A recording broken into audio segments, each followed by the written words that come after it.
Anzac Day, the uniquely Australian day which symbolises the sacrifice that made the Anzac legend a foundation stone of the Australian identity.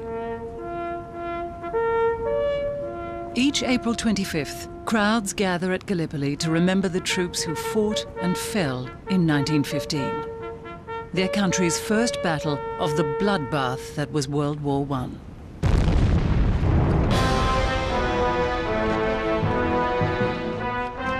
But the Anzac legend only began at Gallipoli. The diggers' true worth was forged on the Western Front. They became one of the crack fighting corps of the British Army. While making up only 5% of the Allied forces, they played a crucial role in winning the war to end all wars. If the Anzacs were remarkable, so was their leader. General John Monash would become one of the most famous Australians of his era. He was the first commander to be knighted in the field by a British king in 200 years. But for all his brilliance, Monash had to fight his way to the top. Prime Minister, I will not voluntarily forego this command. With respect, Sir, Monash he's Jewish. And as a race, they do tend to be pushy. It's War's a natural early trait. disasters. Gallipoli. We went up the valley under a hail of shrapnel and in a chorus of whistling and crackling bullets. The men behaved like heroes.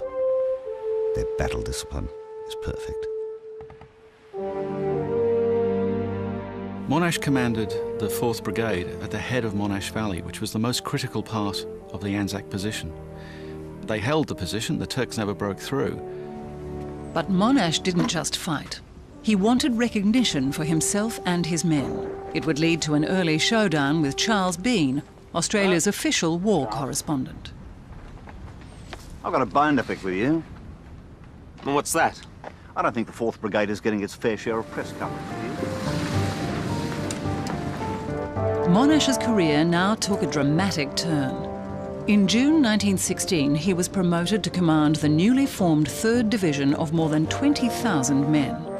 The 3rd was one of 5 divisions making up Australia's commitment to the war in Europe. Mindful of Gallipoli and its mistakes, Monash trained his men hard. He also studied reports on the trench warfare on the Western Front. This was a new kind of war, needing new tactics. As Monash's troops improved, they began to attract attention, all the way up to the king. Now, they reviewed the troops, and you've got 27,000 troops going past. That takes 2.5 hours, and they were having a conversation. Are you sure you have enough overcoats? Yes, Your Majesty, and they have waterproof capes as well. Good. The king is a bit of a prattler, but there was method in the way he prattled on. He wanted to see as good as the others and to dispel their hostility towards it. It's fortunate in many respects that the 3rd Division's first big battle was at Messines. Messines was a heavily fortified ridge. Taking it was essential for a future attack on Passchendaele. He was being forced to follow an order he knew was folly. The whole place is a sea of mud. Waist bloody deep. Look! Calm down, John. I've spoken to Haig and he is convinced that if we keep up the pressure, we'll break through. That's bull, Alex. The whole assault has to be delayed by at least 24 hours. Not possible, John. It's madness. Part of the changes that followed, Monash was appointed to command the Australian Corps. He was now a member of an elite group, one of only 17 corps commanders in the British Army. My new command exceeds 166,000 infantry was not to wither away under merciless machine gun fire, nor to impale itself on hostile bayonets, but to advance under the maximum protection of mechanical resources. Monash wanted to combine tanks, artillery...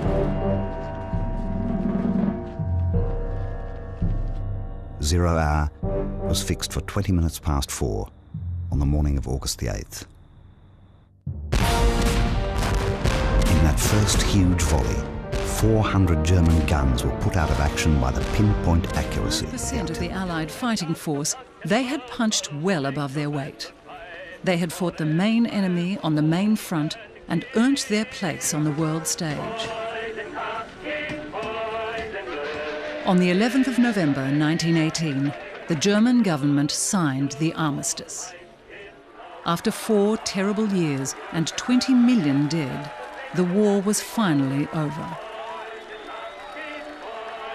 When Monash arrived in England, he was feted all over London. Social decorum meant Lisette couldn't attend.